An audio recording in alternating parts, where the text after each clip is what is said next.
बिहार में बड़ी पार्टी छोटी पार्टी को निगलने के लिए ललायित रहती हैं। इसी डर को ध्यान में रखकर नीतीश भी बीजेपी से अलग हुए और अब पार्टी विलय के दबाव की वजह से हिंदुस्तानी आवाम मोर्चा ने महागठबंधन से नाता तोड़ा है। लेकिन ताजा खबर ये आ रही है कि बीजेपी भी चिराग पासवान को उनकी पार्टी एलजेपीआर के विलय का प्रस्ताव दे चुकी है।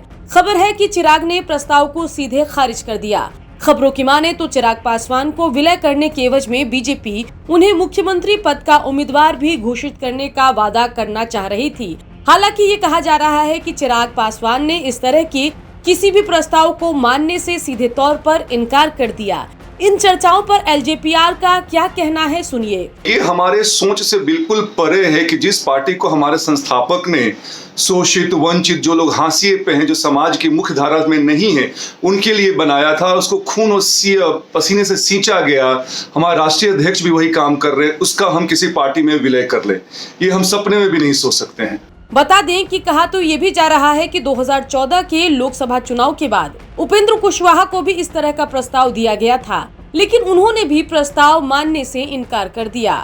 बड़े राजनीतिक दल छोटे राजनीतिक दल को निगल जाना चाहते हैं, यानी बड़ी मछलियाँ छोटी मछलियों को निगल जाना चाहती है। राष्ट्रीय लोक समता पार्टी जब चल रही थी तो उस समय भी हम लोग के साथ यही साजिश हुआ जनता दल यू के द्वारा कि बिहार के तरक्की के दुहाई देकर लप्पू समाज, अति पिछड़ा समाज, दलित महादलित समाज, अल्पसंख्यक समाज, प्रगतिशील सवर्ण की राजनीति की दुहाई देकर विलय करके और हम लोग के साथ माननीय नेता श्री उपेंद्र कुशवाहा जी के साथ जनता दल यू के लोगों ने महा धोखा दिया। आज भी मांझी जी के साथ वही घटना हुई, इनको भी विलय करने के लिए मजबूर किया जा रहा था। अच्छा हुआ कि छोटे दल के नेता इस बात को समझ गए कि बड़े दल के जो लोग हैं वो हमेशा छोटे दल को निगलने के फिराक में रहते हैं। पूरे मामले पर बीजेपी ने भी अपनी बात रखी है। वो सारे दल जो भारतीय जनता पार्टी के साथ आ रहे हैं उनका स्वागत है, निर्णय केंद्रीय नेतृत्व करेगा। लेकिन इतना तो तय है कि भारतीय जनता पार्टी का इतिहास रहा है कि उसने अपने सभी सहयोगियों दल का सम्मान किया है, उनको उचित सम्मान दिया है और बहुमत आने के बावजूद भी अपने सहयोगी दलों को सत्ता में हिस्सेदारी दी है।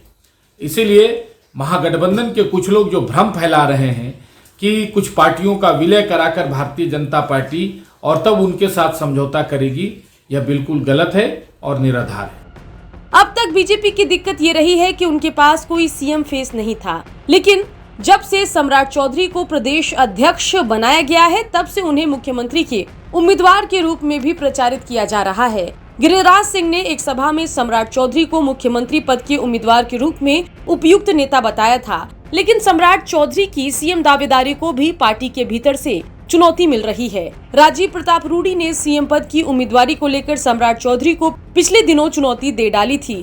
खैर, बड़ी बात यह है कि बीजेपी को एक सीएम फेस चाहिए और अब वो फेस सम्राट चौधरी का होगा या किसी और का, ये देखने वाली बात होगी। ब्यूरो रिपोर्ट, बिहार तक।